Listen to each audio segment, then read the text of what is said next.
Bata. No. Oh, no. Biba. Magpapaalam tayo kay Jan kasi pupunta tayo ng post office.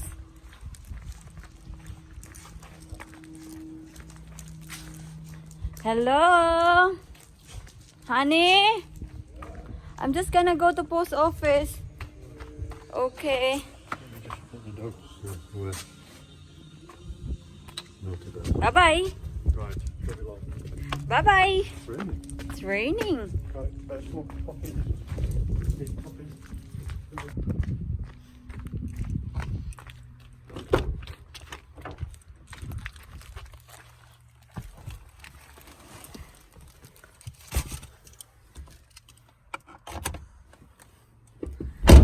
Lalagay ko kayo dito. Yan. Yan.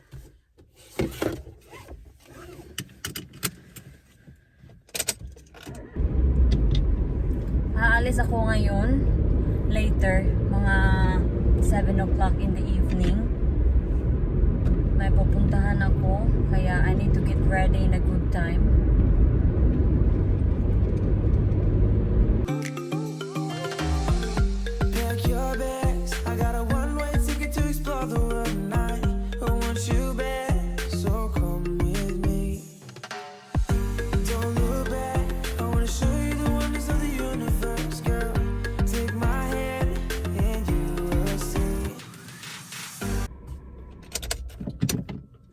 Nandito na ako.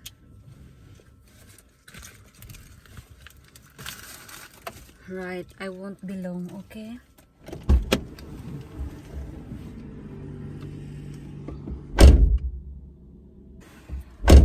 I'm here.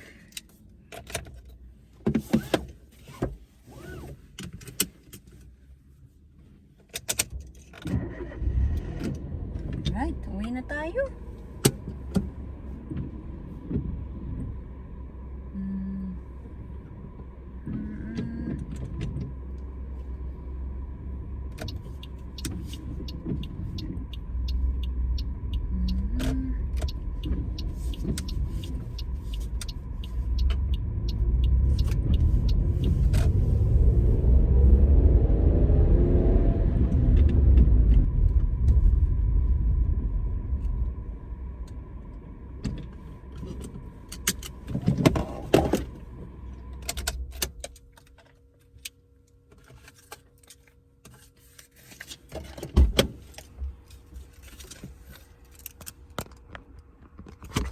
There you go.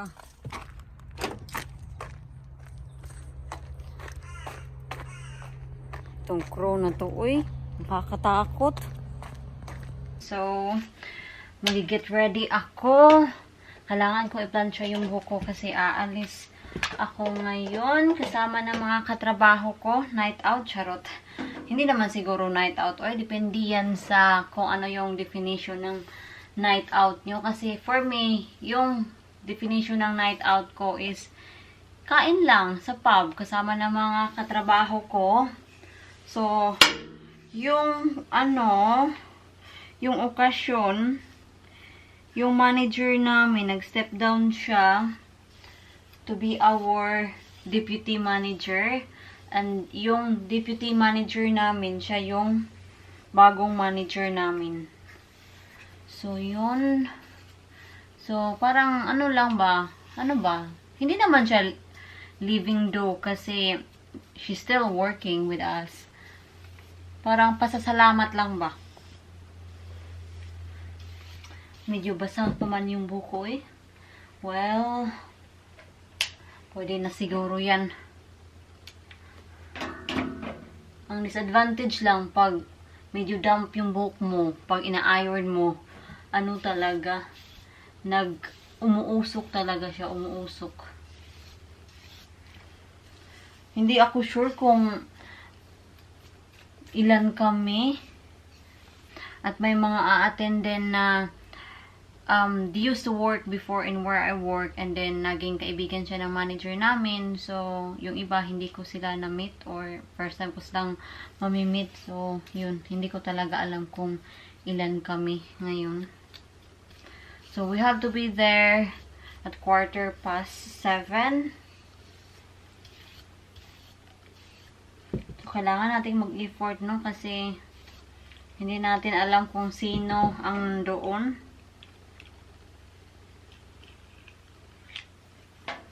Ay, sandali lang. Gaganituhin ko na lang. Para mas, ano talaga yung pag-aayon ng buhok ko. Kasi nakikita niyo yan, umuusok talaga yung ayon. So, kung may nakikita kayong usok, huwag kayong ma-concern na sobrang init yung ayon. Basa lang talaga yung buhok ko. Damp.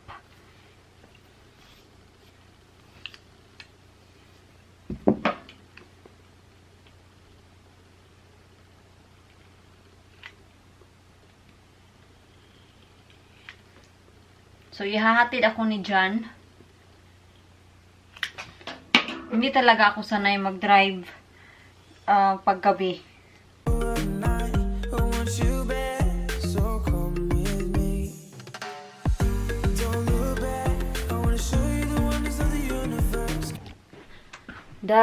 Ewan ko mga love. So, ito na. Diba kanina, in-straight ko yung buhok ko. Then, tas kinulot ko siya. Pero I think yung, hindi kasi ako marunong kumulot sa buhok ko. Yung resulta parang, hindi ko wet. Kaya ayun, pinanito na ko na lang yung buhok ko. So, almost done ako sa makeup ko. Tapos na ako sa eye area ko. Kukulayan ko lang saglit yung kuko ko ng colorless. Para naman medyo makintab yung kuko ko, diba? At sinuot ko yung earrings na binigay sa akin ni John. Ang kati-kati ng ng tainga kasi hindi ako sanay mag-earrings. So hopefully mag-settle siya after an hour. At meron akong pa-flower dito para sa aming ex-manager. Sasindihan natin yung front room. Yung wood burner. Wala naman tayong wala tayong maliliit na kahoy. Kukuha muna ako ng maliliit na kahoy. He's here! Peekaboo! Peekaboo? Kagagaling lang niya mag-pick up ng Polaris.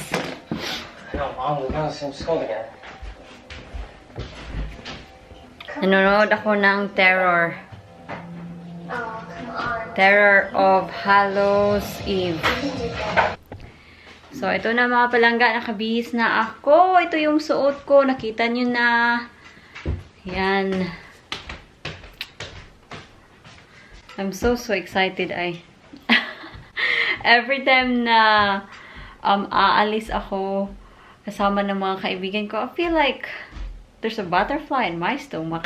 It's weird. Hindi ko kasi alam kung ano yung i-expect kasi hindi naman talaga ako lumalabas. So parang kasi yung mga katrabaho ko, magta-taxi sila kasi iinom sila. So nag-hire sila ng taxi. So sabay-sabay silang dadating doon sa pub. Ako lang yung mag-isa na hindi hindi sumali sa kanila to pay a taxi kasi sabi ni Jan, you don't need to pay a taxi kasi I can drive you there. So, ako lang mag-isa. So, ayaw kong maging maaga kasi baka ako lang yung unang dadating doon and wala akong makita. Hindi ko alam kung saan. Pero sabi ng ng katrabaho ko na you need to ask this name and then she probably guide you to the table. So, yun yung sabi niya. Aalis na ako. Let's go, mister. You need to take a picture of me, Han. Because I'm beautiful today. Can you please? You told me you were beautiful every day. No, I am. Well, there you are then. Grabe naman makaklaim see. I am. You're wearing my earrings. Yes, I wear your She earrings. never wears them when she goes out with me, though. Don't give me that, Han. Oh, I always forget. Well, how can you remember today? Look at his face. Come on now. A few moments later. We're drinking the sangria. Yung binigay ng anak ni John. Oh, it's red. What it smells like. Oh, And we need to have the... Can we try the port salad? Is it port salad? The cheese? I'll have a cracker.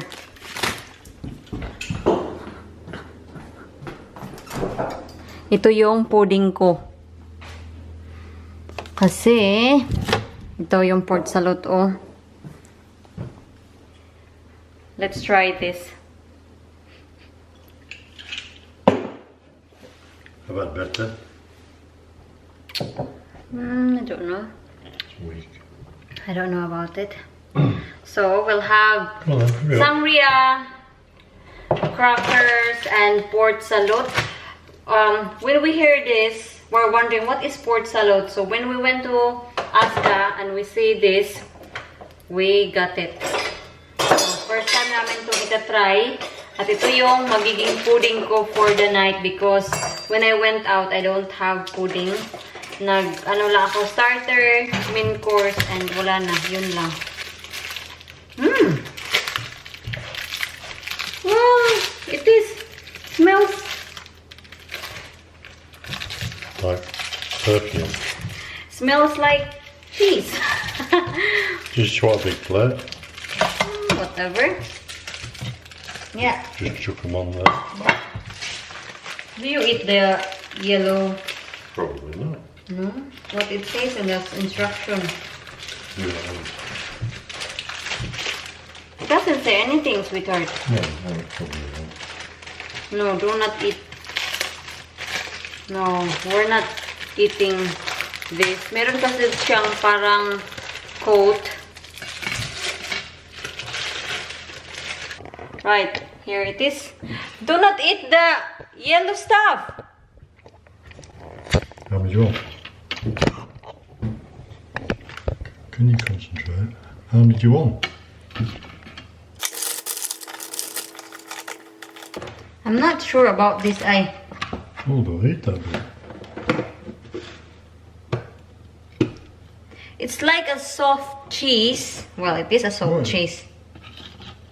Don't know. I really don't know. Is it this sweet? That's like soft cheese. Is that like a mozzarella thingy? What's these bits for? What are you up to? I really don't know. Why are you wasting all the cheese? I don't want to eat the... I don't think it'll hurt you, actually. Wait, honey. Don't you ever... It doesn't say on the packaging. Oh, though. there's on when it's like the Edam and that, he's got the red stuff on. They tell you not to eat it because it's wax. Well, try this.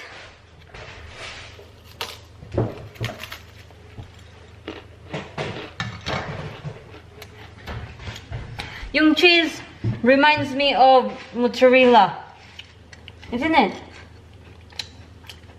Mozzarella. Yeah, it doesn't really taste anything. No, it's quite tasteless. No, it doesn't taste anything. All I can Oh. taste is a cracker.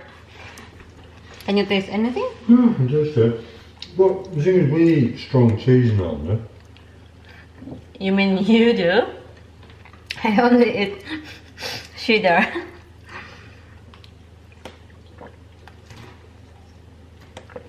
The cheddar reminds me of... not cheddar. The sangria reminds me of port. Isn't it? I'm not keen. Hindi talaga ako mahilig uminom. Kaya konti alcohol lang. Ayun. tumba na ako.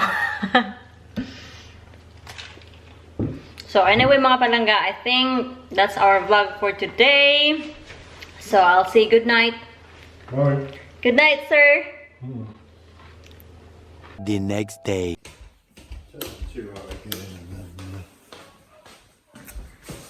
Work. Good morning, sir. Morning. You look nice, very nice. He's going shooting today. It's not as cold today because the heating is not on, isn't it? It must have been on. No, it's Yeah. not on. It's not on. Right, take care. Okay, have a good day. Okay, I love you. Okay. Yes, I got my key. Oh dear. What if I don't have my key? I have to sit in my car all day. Right, so magdadrive tayo mga loves. Oh, it's nice and warm here. 8 degrees. Lalagay kayo dito.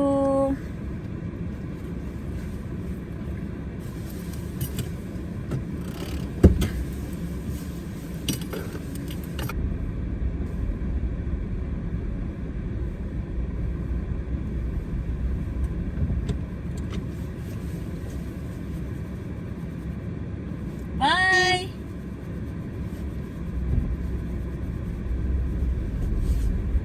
Ito si Mister, oy.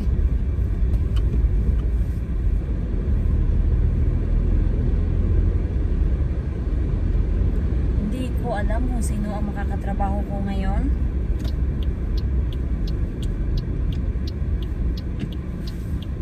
Kasi yung mga tao kasi, yung mga usual na makatrabaho ko ngayong weekend, holiday sila. So, I'm not sure kung sino yung makakatrabaho ko. Sobrang daming leaves sa daan ay. Yesterday, meron silang road sweeper na nagwali sa daan. But then, ngayon, sobrang dami na naman. What can we do about it, really?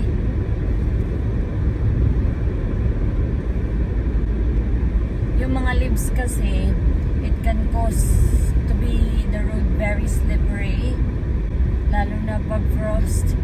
So that's why niwawalisan nila yung mga daan dito.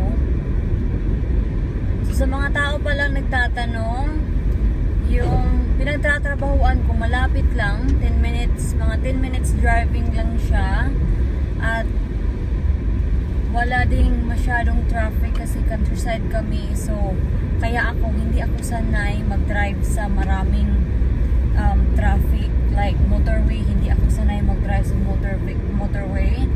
First, isang beses lang talaga ako nakapag-drive sa motorway na ako yung nag-drive mesmo, pero with John. Hindi pa ako nakapag-drive sa motorway alone. Oh, natatakot talaga ako ay dahil sa mga traffic.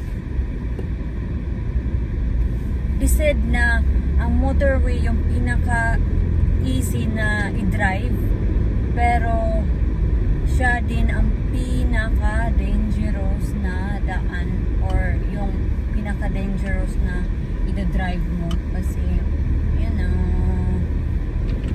pasensya na kayo ha, medyo madilim.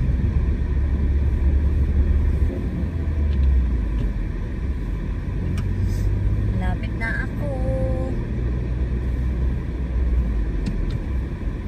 Iiwan ko yung sasakyan ko sa daan ngayon kasi 3 hours lang kasi ako. I hope lang hindi uulan. Dadaan kasi ako sa butcher, and then yung pinagtatrabahuan ko malapit lang sa butcher, so it's better really na iiwan ko yung sasakyan ko sa daan.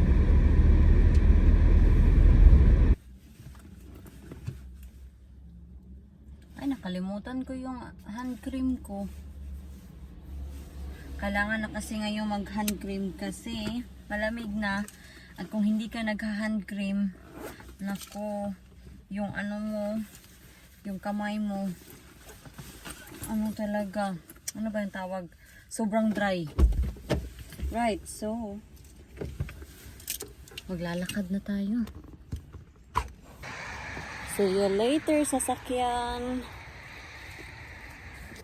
Naririnig nyo yan? See? May mga huni ng ibon. Sobrang countryside talaga.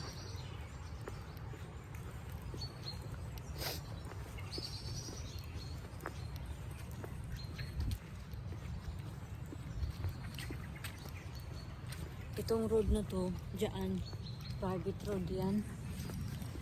Sobrang laki ng bahay dyan. Parang palasyo talaga.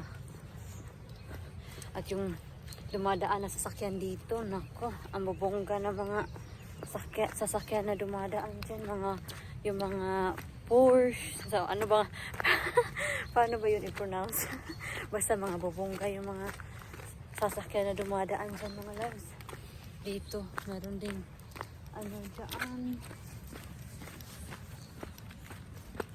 merong bahay, hindi ko alam kung sino yung may-ari. Kasi nandito na ako. Yan yung pinagtatrabahoan ko. I hope open yung door. Nakabukas siya slightly. Yan. Hindi ko ito napansin. Meron pala silang pumpkin.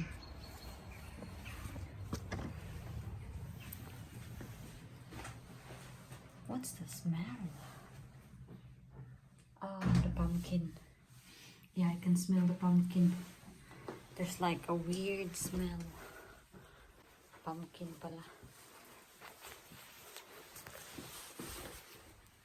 Magkakape tayo. Tinorn off po kayo kanina kasi yung night stuff dumating. So ito na. May kape na ako. Pero bad news mga loves. Kasi yung isang katrabaho ko, hindi siya makakapagtrabaho ngayon. I-all day pa naman siya. 14 hours siya ngayon. Mahirap yan i-cover. So, tumawag siya 3:15 in the morning. So, oh my gosh, yung boss namin. She will be pulling her hair. I cannot stay today. Nag-a-assume ako na tatanungin nila ako if I can stay. Hindi pa naman nila ako inas. Pero no, I cannot stay at the moment kasi meron pa akong mga assignment na dapat gawin. Rason pa mo. Totoo naman talaga. You know, you have done your part and sometimes it's good that you say no kasi pag palagi ka lang nagsasabing yes, they will just keep asking and asking you na mag-work ka. Then, yun na, hindi na mababalance yung life mo, yung personal life mo at yung work. So, learn to say no. Yun yung sabi ni Jan. Kasi noon talaga, oo lang ako ng oo, pero ngayon natutunan ko na mag-say no. So, yeah, hindi ko alam talaga kung sino yung makakatrabaho ko ngayon. Dahil wala siya.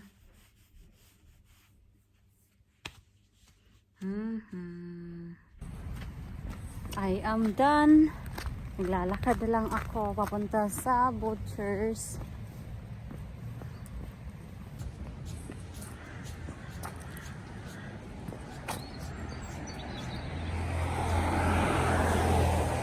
There's my car.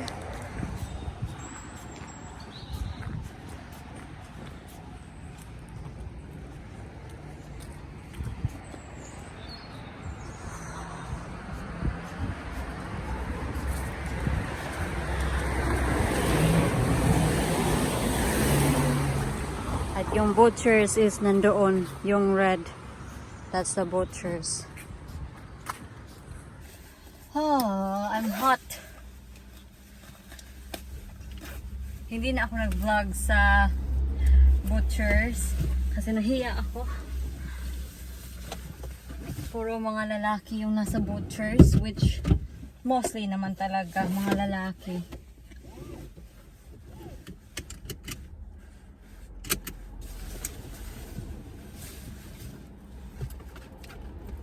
Sobrang busy. Merong bus na paparating. Right, are you ready to go home?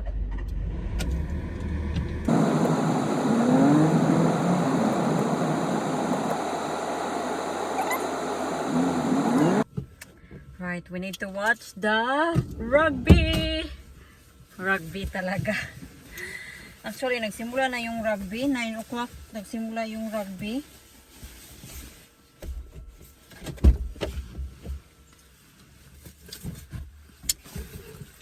So, ito yung nabili ko. Lamb chops and 2 black pudding. Kasi si Mr. gusto niya yung black pudding.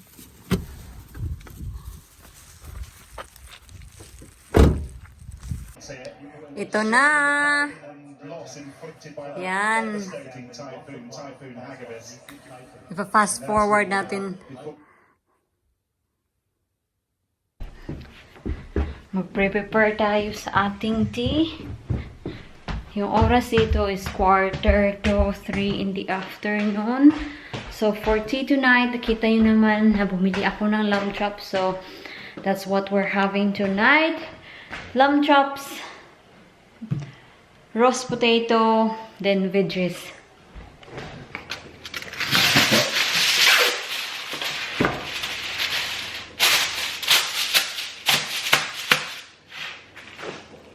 So, ito na yung lamb chops natin. O, diba? Ang ganda.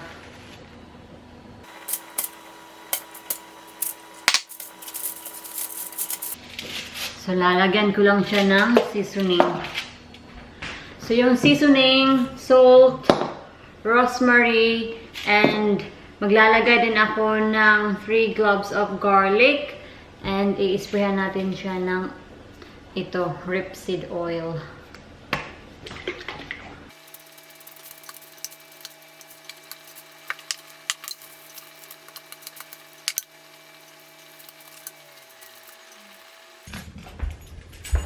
Lalabas tayo.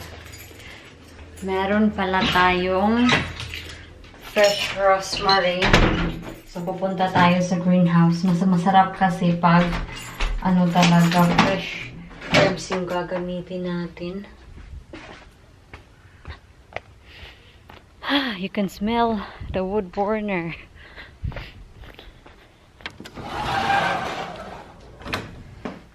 Kasi meron tayong fresh rosemary. Ay, wala tayong gunting. I can smell the rosemary. There.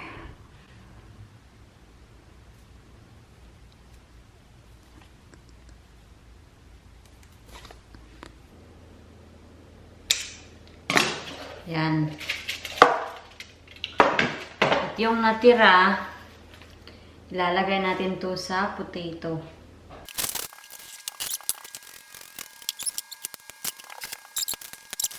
The tea is served. Yan. Kain.